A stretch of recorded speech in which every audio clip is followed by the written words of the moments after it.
Hey lovelies, Anonymous Qs.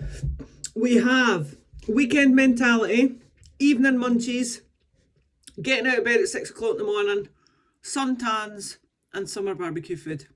Lots, eh? I know. Anyway, right, weekend mentality. How many have done in the past or still do now think that the weekends are a reward for being good Monday to Friday? Totally used to do it myself, alright, especially when I was trying to live on 1,000 calories or 800 calories or probably less than that Monday to Friday. And then by the time we got to Friday night, I'd be like, ooh, glass of wine because I deserve it for a reward. And then Saturday that would be takeaway day, or I'd be out partying. And then Sunday would obviously be hangover day. So you're just basically undoing all the good work, although trying to live on 800 calories Monday to Friday is not good. And then you would restart every Monday, right? So the biggest tip that I can give you for your weekend mentality is to stop treating Saturday and Sunday like day 6 and day 7 of your week, as in the end of your week, and start treating it like the first 2 days of your week. So Saturday is day 1, Sunday is day 2.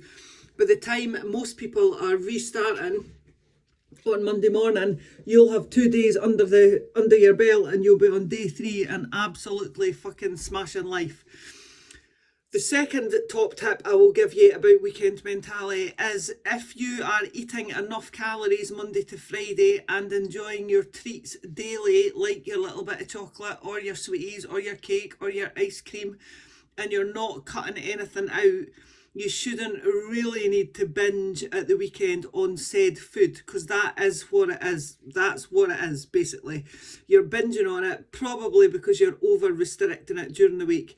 Right, alcohol is slightly different, as in we really shouldn't be having alcohol every day of the week. All right, I get it for some people. I used to drink a bottle of wine every night, right, 100%. So believe me, I am not judging you.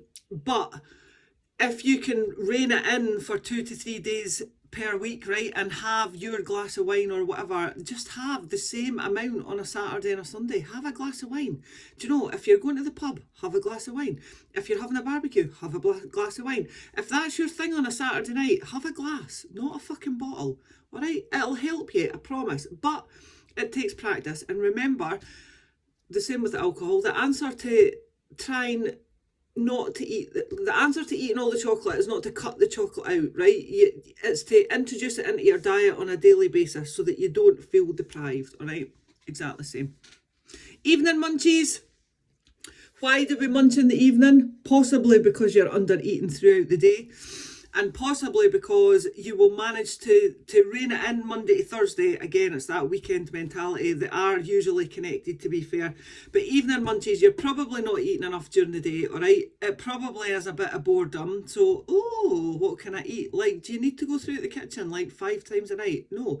Me and Cal have sat on the sofa many a time and still do it occasionally, and have like a little kid-on mini argument about who's making the tea, because I don't want to go to the kitchen, because if I go to the kitchen and make the tea, I'll get a knife and knife swipe the Nutella, or I'll open the bag of chocolate chips and chuck 20 chocolate chips into my hand and neck them while I'm making a cup of tea. So try and stay out of the kitchen, as dramatic as that sounds, right? But sometimes needs must.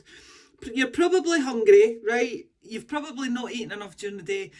Right, and to make you feel fuller for longer, get your protein in and get your fibre in, all right? The two do. Protein obviously keeps you fuller for longer. Fibre off your fruit and veggies allows you to pile your plate higher so you can trick your body, your eyes, into thinking that you're eating more food. So both of these things.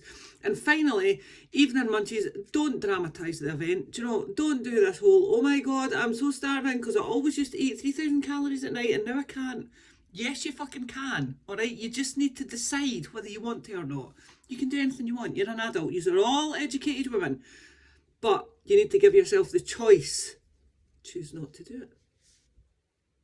How we get out of bed at 6 a.m. I'm lolling at this because obviously I know who it is. To be fair, I'm going to mention her because she put it in the group chat the other day. It's Kat, all right?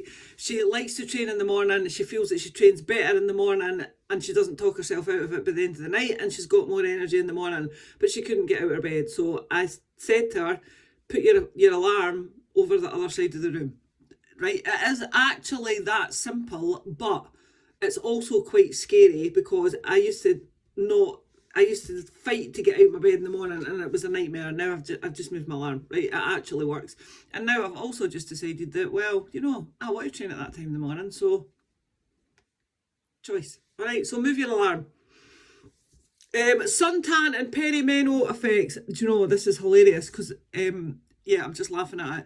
So some of you had said that you don't hold a tan as much, or you can't tan as much with the peri-meno, and I think somebody had said that they get a better tan. Right, there is no scientific evidence either way, but that does suggest that it's never actually been studied, all right? There is small pockets of scientific evidence about being able to hold a fake tan, and it's something to do with the amino acids that are in your skin. Fiona DL is a skin specialist. I'm actually going to ask her. All right, because she knows all about skin and I don't really. But the one thing I will say about that is that there's so many bloody changes going on with the perimenopause. Everything changes. Your skin changes. So it's very possible that anything to do with your skin, as in your ability to retain a tan, is going to change as well. All right. Summer barbecue food. I'm actually going to run out of time in a minute because I've been yabbering for so long. Summer barbecue food. The same rules apply to whether you're on holiday, whether you're in the house, whether it's a weekday, whether it's a weekend. Protein first. Pick your protein first. Put a fist size bit of protein on your plate. Fill the rest of your plate with salads and veggies. Right. As for doing swaps, yeah, have one plate of food, a normal size plate of food, and then you can have a pudding. If you don't want a pudding but you want a wine, that's fine. Do the 2 swaps. All right, as always, any of those topics, my lovely, if you want to speak about it that's relevant to you, just give me a wee chat. Bye-bye.